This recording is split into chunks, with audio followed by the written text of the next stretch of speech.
Would you ever fight your brother? I don't know. It depends what day you ask me, but I don't know if it'll ever happen, man. We could fantasize about it. Next scene, obviously, Jake fight Tommy as well. Here's how it'll play out. I feel this is why I didn't want to come here tonight, because all these little people that I already beat and dusted up, making their name off. Mike Tyson has just exposed a shocking conversation that might not only ruin Jake Paul's career, but may end up canceling their July 20th fight. The conversation was between him and the referee for their fight. And shockingly, Jake Paul was trying to convince the adamant referee to rule the match in his favor, while promising him financial rewards. Let's dive right in. Fight. Yeah, the biggest ever. Ever. It's on pace to be the biggest fight ever. Yes, and we're involved. We're involved, right? We're involved. All those big shots, all the biggest athletes in the world, this is the biggest ever. Tell me North about Texas. Brock Lesnar. Another dude's freaky athlete, man. Don't give two shits either. Brock is not a people person whatsoever. I used to worry about him because I love this and I just don't want nobody to shoot his ass. Listen, he got to be careful. He be with people. July 20th is close, but within the next 2 months, it looks like there'll be so many more headlines, confrontations, brawls, and feuds. Now, Iron Mike Tyson has taken another step further in exposing Jake Paul. This time, he has exposed Jake Paul's desperation by leaking an audio tape of him trying to bribe the referee ahead of their bout on July 20th at the AT&T Stadium in Arlington, Texas. But here's what many fans don't know. It's that this is the second time the baddest man on the planet will be exposing Jake Paul. The first time he did, he exposed Jake Paul's fear, and now it's his cheating. Despite Jake Paul predicting he will be too fast for the 57-year-old, who hasn't competed as a professional since he was 38, he also admitted he was feeling fearful of the worst man on the planet.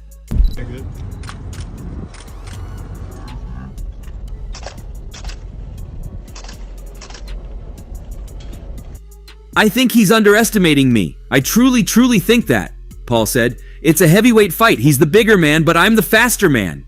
He's the much stronger man, but I'm fresh. He's experienced. I'm smart, but in the ring, he may be smarter. It's a really interesting matchup, and people see the training videos and think he's a beast.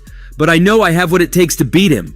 It's an honor to be in the ring with him, but I'm confident I'll have my hand raised. It's going to be tough. He's going to be getting inside, but I believe I have the faster feet and faster hands, and I'm going to be finding the angles. We want to see, bro. Let's see all the legends, the myths, because you're Iron Mike Tyson, but I have an iron chin.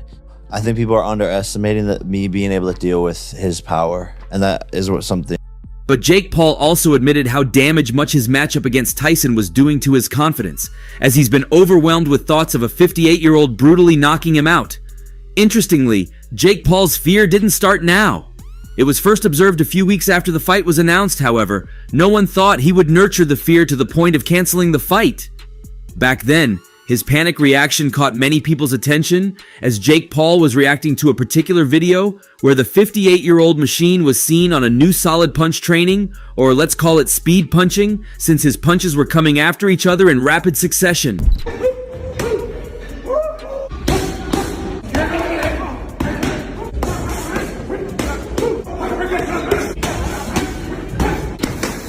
Having chanced upon the videos as well, Jake Paul began fidgeting in so much panic and fear of the three-time former world heavyweight champion. Taking to Instagram after seeing different videos, Jake Paul shared his reaction in a short video where Jake Paul's expression can be seen to have morphed into bewilderment, with his face resembling a perfect blend of confusion and blankness. However, the fear soon spread beyond Jake Paul and got to his loved ones, which would have added to the reason why he's making moves to call off the match. That the heavyweight division has ever seen. I just want to know, when you're thinking about his power, he looks very ferocious on Instagram, especially still. Do you feel like you'll be able to take Mike Tyson's power at this stage? I know I will be able to. I'm a natural born heavyweight. Another footage emerged of Tyson crashing thunderous shots into the pads after the pair announced that they would meet in a huge showdown, and it got Jake Paul's girlfriend worried. Yuta Leerdam, a world champion speed skater, made her fears clear when she anxiously asked Paul if a brutal knockout could be a serious risk. Paul, who hasn't been knocked down in his career, brushed off Leerdam's concerns during their BSW/Jake Paul podcast. When she asked, "But what if he knocks you out? Is that your last fight? Paul smiled and replied, he's not going to. Babe, what do you think about me fighting Mike? I think you're gonna win, but he's the competitor that is like the most scary to me. Yeah, he is. What if he knocks you out? Like, is that your last fight? He's not. But what if? You tell me. What if Jake gets knocked out? Would you cry? Yeah, definitely. To save any back and forth, the pair both agreed it was a topic they shouldn't even talk about, with the YouTuber not even remotely worried about the possibility. I'm too sharp and fast, he said before adding, just being active and being the man in the arena for years and years now will make him win. Like, I don't even get nervous. The nerves are not even there anymore, Paul then shared. I literally can't wait to look across the ring and see him and give him a freaking death stare. Paul felt Tyson's strength during a handshake and did, however, admit to being caught off guard. Shaking his hand at the shoot, this man is strong as hell, he commented. Like, probably the strongest handshake? I don't think he was trying not to squeeze, but you could just feel his hands were like bricks. Truly, Mike Tyson successfully exposed Jake Paul's fear, a feat that none of his previous 9 fighters had been able to accomplish, even if Mike Tyson had not exposed something bigger. However, while Mike Tyson did that, he also admitted to being scared himself, which seems more understandable for a fighter who's boxing against an opponent who's 30 years younger than he is. I seen a YouTube of him at 16 doing weird dances. Now I'm scared to death. But as the fight gets closer, the less nervous I become because it's reality. And in reality, I'm invincible. About a month ago, Iron Mike told Fox News Channel's Sean Hannity that whatever I'm afraid to do, I do it. Anything I'm afraid of, I confront it, he said. And that's my personality. Like right now, I'm scared to death. But as the fight gets closer, the less nervous I become because it's reality, and in reality, I'm invincible. Tyson said he trains every day and doesn't think Paul is faster than him despite being half his age. The 57-year-old also said his 27-year-old opponent has come a long way from his days as a YouTube influencer. However, Mike Tyson has moved from being scared to death to scaring his opponent to death. And this fear has pushed Jake Paul to a critical point where he's attempted to bribe the referee ahead of the fight. I don't think he's faster than me. Jake Paul is saying he wants to be a world champion. He says you're the greatest heavyweight champion ever, the baddest man on the planet, and the most dangerous boxer of all time. This will be the fight of a lifetime. This criminal act would have easily gone unnoticed, but for Iron Mike Tyson, who claimed he got the recording from the referee, who was unwilling to bulge to Jake Paul's demands and decided to send the tape to Mike Tyson instead. In the tape, Jake Paul was heard talking playfully with the referee, hoping he'd gain his favor through such deceptive means. After pleasantries, he said, "Hey ref, how do you feel about a scary 58-year-old knocking out a guy in his 20s? Don't you think it'd be crazy? So I'd want you to help delete every possibility of that." He seemed to be talking in parables. Hence, the referee was quick to seek more clarity from him, asking, "What exactly are you saying?" In response, Jake Paul said, "Would you love to officiate the most laughable fight of all time? I guess you don't. I also don't want to be the victim in such a fight. I'm doing my best to avoid that, but I need some input from you. Kindly work in my favor. And you know such requests don't come for free. I'd give you the kind of pay money boxing can't give, man." He's not going to win. Nigga, he can't even knock out Nick Diaz. Nick Diaz is 40 pounds. How you going to knock me out? Anderson Silva, he didn't knock those little guys. How you going to knock me out? Who did he knock out? Little children. He didn't knock. Sounding so furious, the ref responded, "You mean you called me for that? Well, the fight may never hold, because this will get to the authorities and you'll get the penalty for your foolishness. Do you think everyone's bought with money? No, I'm more expensive," he said as he ended the call. This got to Mike Tyson, which he eventually leaked to a major news source. And once more, this has put the match under probability, as Jake Paul could be punished for such an offense and receive a boxing ban, which will see Iron Mike Tyson fight someone else. With this, Jake Paul had planned that his fight against Mike Tyson would create the same officiating controversy as the fight between Devin Haney and Ryan Garcia, as well as that of Tyson Fury and Alexander Usyk. However, what he didn't consider was that the two guys who were favored by the refs lost their fights eventually. In the case of Ryan Garcia and Devin Haney, should the bout have been officiated by another professional, unbiased referee, it has been claimed by many that it would have ended in a 7th-round technical knockout. The fight between Ryan Garcia and Devin Haney should not have exceeded the 7th round. And if it did, There was no way it should have gone past the 10th or 11th round, as these were the 3 rounds Ryan Garcia scored knockdowns in. After a furious first round that saw Ryan Garcia pressing the action and catching Devin Haney with several clean shots, it was clear that the night would be no walk in the park for the champion. Devin Haney controlled the pace up through round 6, but still couldn't manage to find the range against Garcia. The biggest moment came in round 7 when Garcia hit Haney with a flush left hook and sent him to the canvas. Haney, who was visibly wobbled, received plenty of time to recover and get back into the fight. Later in round 10, Garcia turned up the pressure as Haney retreated into the corner and found yet another clean shot to sit his opponent down. Round 11 saw Haney get a third time as Garcia landed a clean combo finished with his patented left hook. The shot snapped Haney's head back and sent him to the canvas once again.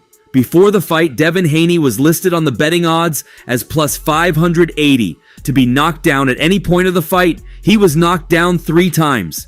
Ultimately, Devin Haney ended up surviving the onslaught and made it to the judges' scorecards, which read 114, 110, 115, 109, 112, 112. Following the decision, boxing fanatics like Stephen A. Smith took to social media to express their discontent with the job done by referee Harvey Dock. In his statement, he said, "This referee is terrible. Ryan Garcia drips Haney. He's hurt as hell, holding on to Garcia for dear life, forcing Garcia to punch in the clinch. The ref pauses the action to deduct points. No warning. Utter nonsense. Garcia drops Haney again twice, yet FDC calls both a slip. Unreal, horrible officiating." Ryan Garcia, his father, Henry Garcia, Demetrius Johnson, and a few others weren't hesitant to air their opinions after the bout. To a large extent, the World Boxing Council super lightweight champion Devin Haney was saved by referee Harvey Dock. Yeah. Jeez. And a draw? Get me the fuck out of here. So that ref was biased too. That ref was biased. It was a. And in the case of Tyson Fury and Alexander Usyk, Mark Nelson happened to be the hero of the day. Well, as you would expect, the referee Mark Nelson came under fire for none other than the dominant moments of Alexander Usyk in the 9th round. Immediately after the match was over, Alexander Usyk and his team members began asking questions from the ring. And while many felt they were just fine with the win, Usyk and his team have taken a step further by getting an audio tape of Tyson Fury and John Fury allegedly discussing with Mark Nelson, seeking his favor in the ring. And to the amazement of all, Mark Nelson delivered in the 9th round. Usyk surged in the final rounds, just as the Olympic gold medalist has done so many times in his career, taking control with a dominant 8th and nearly stopping Fury in the 9th. Usyk hurt the 6'9" Fury, who now has 34 wins, a draw, and a loss in 36 fights, with a left hand, and eventually sent him sprawling into a corner in the final seconds of the round, getting credit for a knockdown right before the bell saved Fury. It was claimed by many that wasn't just the bell that saved Tyson Fury. The referee was his main savior before the bell's intervention, and once the fight was over, Alexander Usyk's promoter, Alexander Krassyuk, claimed the victory should have come earlier than it did, as the fight didn't have to go past the 9th round. To him, Fury was saved by the referee, ropes, and then the bell, after a flurry of punches from Usyk, almost sent him to the canvas. "I am exhausted. I was cheering and backing Usyk the whole fight. No disrespect to the referee, but he stole the knockout. That's my opinion. It was a tremendous performance," Krassyuk said immediately after the fight during the in-ring interview. Do you believe Tyson should have been stopped then? Yes, absolutely. Are you happy with the scorecards tonight? How can you be happy with the scorecards today? Impossible. What did you score it, Alex? 7-5 minimum. Means 7 rounds to Usyk, 5. Usyk, however, did enough at the end of 12 rounds to earn a split decision victory, but that didn't stop his promoter from making his complaints. It was what it was. You can't cry over it, can you? Derek Chisora, how are you, Mosh? How are you? Yeah, I'm alright, mate. Yeah, I thought it was close, but I thought I did enough, but what can you do? Okay. Were you hurt whenever you... And while Jake Paul is attempting a repeat of this, it's clear that he isn't considering the recent trend that such fights have the favored fighters as losers. The exact steps to be taken regarding this latest discovery remain unclear. However, fans have been curious as to why he'd be so fearful of fighting a man who's more than double his age. A fan commented on social media, "Jake Paul is such an idiot. Why exactly would he want to cheat?" Though the dreams of being a world champion, so why is he scared of a man who's 20 years past his prime? Another wrote, I feel Jake Paul had anticipated an exhibition, and the thought of a professional fight scares him. Despite much speculation and several attempts from Jake Paul's team to make it an exhibition, it was confirmed that the fight would be a professional fight. The Summer Showdown at AT&T Stadium in Arlington, Texas will take place over 8 two-minute rounds with the fighters wearing 14-ounce gloves. While he won't be wearing the 10-ounce gloves that he used to wreck his opponents during his prime, Tyson has been handed his wish of a fully sanctioned professional contest. Crucially, the result will count on both men's records, which would not have been the case had they fought in an exhibition bout. Most Valuable Promotions co-founder Nakisa Badarian confirmed the news in a statement. Mike Tyson and Jake Paul signed on to fight each other with the desire to do so in a sanctioned professional fight that would have a definitive outcome, he told the publication. Over the past 6 weeks, MVP has worked with its partners to satisfy the requirements of the Texas Department of Licensing and Regulations TDLR to sanction Paul versus Tyson, and we are grateful that we have gotten to this point. Both Tyson and Paul have also confirmed the news on social media. Taking to X, formerly Twitter, Tyson said, yes, it's a real sanctioned fight with Jake Paul, while Paul wrote, Mike Tyson wanted it to be a pro fight. Netflix wanted it to be a pro fight, so I agreed to make it a pro fight. Winner takes all. Speaking earlier this month, Tyson said he was treating his fight with Paul as professional, even if it wouldn't be classed as such on official records. This is called an exhibition, but if you look up exhibition, you won't see any of the laws we're fighting under, he told Fox News. This is a fight. I don't think he's faster than me. I've seen a YouTube video of him at 16 doing weird dancing. That's not the guy I'm fighting. This is a guy who's going to try and hurt me, which I'm accustomed to, and he's going to be greatly mistaken. However, while many of these rules have been said to be professional rules, former world champion Carl Froch claimed some hidden rules in the contract make the match more controversial. Former boxing world champion Carl Froch revealed shock hearings about the Jake Paul versus Mike Tyson contract. This came after Iron Mike Tyson impressed fans at a recent meet and greet in Virginia after showing off his six-pack and impressive physique. Ever since the confirmation of the fight, the former professional boxer has uploaded several clips of him training ahead of his showdown with the YouTuber. The 57-year-old, who hasn't fought a professional fight since 2005, but did fight Roy Jones Jr. in an exhibition match in 2020, has seen more controversies rise in recent weeks regarding his return to the ring on July 20th. Since the fight was confirmed, many have wondered whether or not the bout will be fixed. Froch 46 has sensationally revealed to safe betting sites that he's heard that Tyson will get paid less if he knocks Paul out in July. From what I'm hearing with the contracts, allegedly, he gets paid less if he wins in round 1, Tyson, or if he gets a knockout, he gets paid even less. There are restrictions in his contract based on how he wins. I don't know if it's been confirmed, but I've read somewhere that there's a clause in his contract that means he's going to earn less money if he goes out there and destroys Jake Paul. Despite question marks over the fight, Paul rubbished rumors that his upcoming showdown with Tyson will be fixed. He said, "People are doubting me. I go onto the Instagram comments, and I see them all saying that if Jake Paul wins this fight, it's rigged because of how incredible he looks." Age doesn't matter. He's been doing this his entire life. I've been doing this for 4 years, and I've been doing it at a super high level, but on July 20th, I'm going to prove that I can outbox Mike Tyson and prove everyone wrong. Saudi Arabian boxing chief Turki Al-Sheikh even referenced the rumors of a fight script when he tweeted to wish Tyson luck following the press conference. "Please, Brother Mike, forget the script and beat this guy," he wrote while captioning a snap of himself and Tyson together.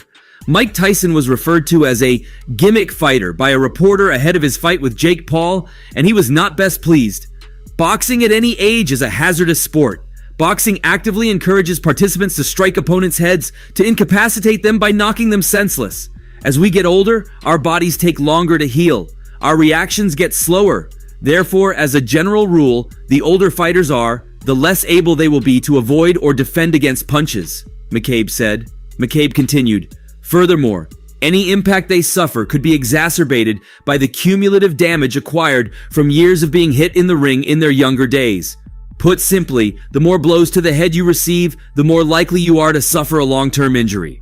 And that's all for now. What do you think about Jake Paul's leaked audio tape? If found guilty, what punishment would wish he's given? Let us know your thoughts in the comment section. For the very best updates on news, moments, events, and actions in the world of boxing, stay connected with us by subscribing to our YouTube channel, and don't forget to turn on notifications to get alerted when we drop quality content like this. Until next time, peace out.